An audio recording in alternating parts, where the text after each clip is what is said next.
Hello अस्सलाम वालेकुम viewer, कैसे हैं आप? उम्मीद है कि ठीक ठाक होंगे। तो आज का हमारा टॉपिक है प्रोसेस ऑफ क्रिटिकल थिंकिंग। यानी क्रिटिकल थिंकिंग का क्या प्रोसेस है, हम इस ये क्यों करते हैं, आज हम इसके बारे में पढ़ेंगे। तो critical thinking is a cognitive process that involves actively and objectively analysing, evaluating and synthesising information to form well reasoned conclusion or making informed decision.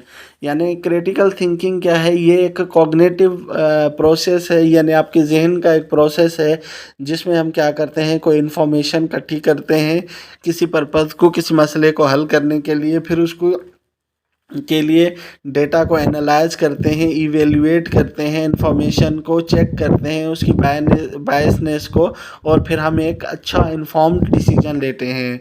It is a systematic approach to think that goes beyond accepting information at face value and involves question assumption considering various perspective and arriving at logical and evidence based conclusion।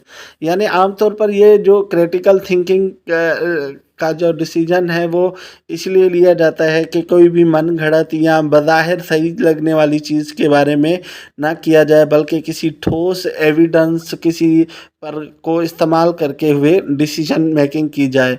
The process of critical thinking typically involves the following steps. अगर हम process की बात करें तो इसका जो है वो फॉलोइंग जो है वो इसके स्टेप्स हैं। तो सबसे पहला स्टेप्स है जो है वो क्रिटिकल थिंकिंग का, identify the problem or questions, clearly define the issue or questions at hand. This step involves understanding the context and scope of the problem and what information is needed to address it effectively। यानी इसमें हमें क्या चाहिए होता है, हमें ऐसी information चाहिए होती है जिससे हम क्या करते हैं, जो है कि वो क्लियरली डिफाइन हो प्रॉब्लम, उसके क्वेश्चन क्लियरली डिफाइन हो। उसके बाद दूसरा इसका पॉइंट है gather information, collect relevant information from credible sources। This could be include data, facts, research studies, experts opinion or personal experiences related to the problem। यानी इसमें क्या होता है इसमें कि हमने एक रिलेवेंट इंफॉर्मेशन इकट्ठी करनी होती है अपने प्रॉब्लम के बारे में, जिससे मुतालिक हमने डिसीजन लेना होता है। यानी और फैक्ट्स पर मबनी जो है वो रिसर्च होती है, इसमें एक्सपर्ट्स ओपिनियन, पर्सनल रिलेशनशिप, ठीक है, सारी चीज़ें आ जाती हैं। उसके बाद इसका तीसरा पॉइंट है क्रिटिकल थिंकिंग के प्रोसेस का, evaluating the information. Assess the credibility, reliability and relevance of the information gathered। ठीक है, consider the sources, the method use to obtain the information and whether any biasness may be present. यानी इसका जो सबसे अहम होता है, उस इंफॉर्मेशन को इवेल्युएट किया जाता है, किसके थ्रू? उसकी क्रेडिबिलिटी चेक की जाती है, उसकी रिलायबिलिटी चेक की जाती है, और देखा जाता है कि जो इंफॉर्मेशन है वो रिलेवेंट है या नहीं है, और जो सोर्स ऑफ इंफॉर्मेशन है वो कहीं उसमें कोई बायसनेस तो नहीं है। तो ये तमाम चीज़ें चेक की जाती हैं इसमें। उसके बाद चौथा है अंडरस्टैंड अजम्पशंस। यानी वो मुख्तलिफ अजम्पशन को अंडरस्टैंड किया जाता है। Identify any assumption or beliefs that underline the information or the way of the problem is framed।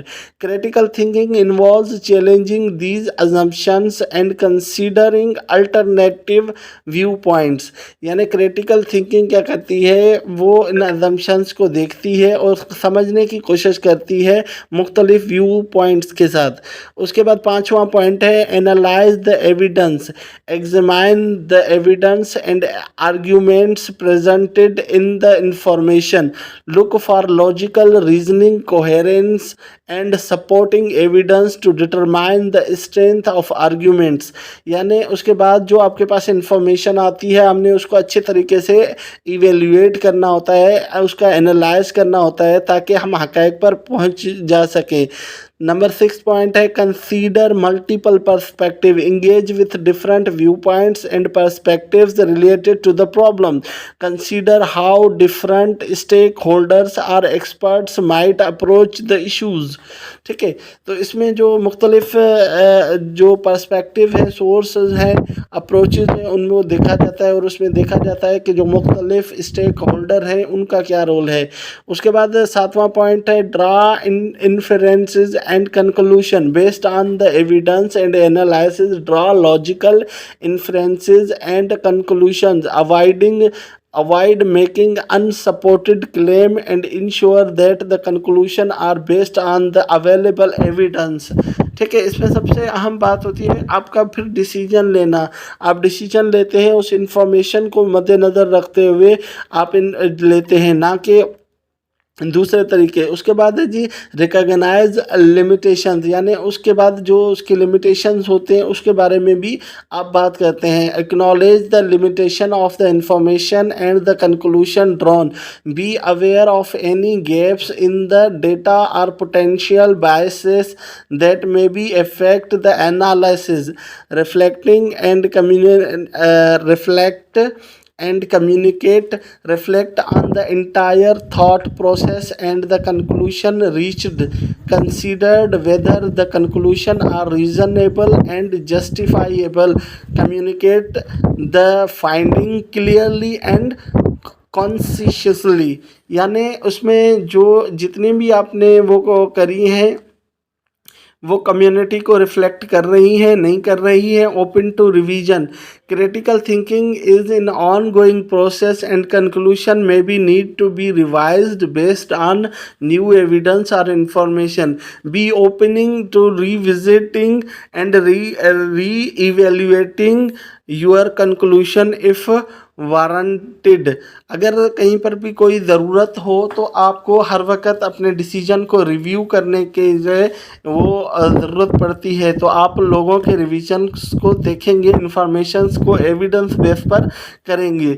ठीक है, by following these steps individual can improve their critical skills and make more information and rational decision to in various aspects of life including academic work, personal relationship and social issues। Critical thinking is a valuable skill that enable individual to navigate complex situation, solve problem effectively and make well founded judgments in the increasingly information rich and diverse world।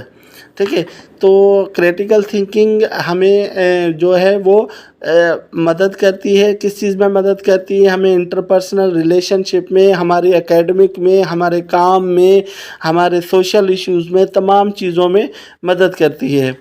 तो thank you so much. आज का lecture उम्मीद है आपको पसंद आया होगा। मिलते हैं फिर किसी नई वीडियो में, तब तक आप अपना ख्याल रखिएगा। पाकिस्तान जिंदाबाद।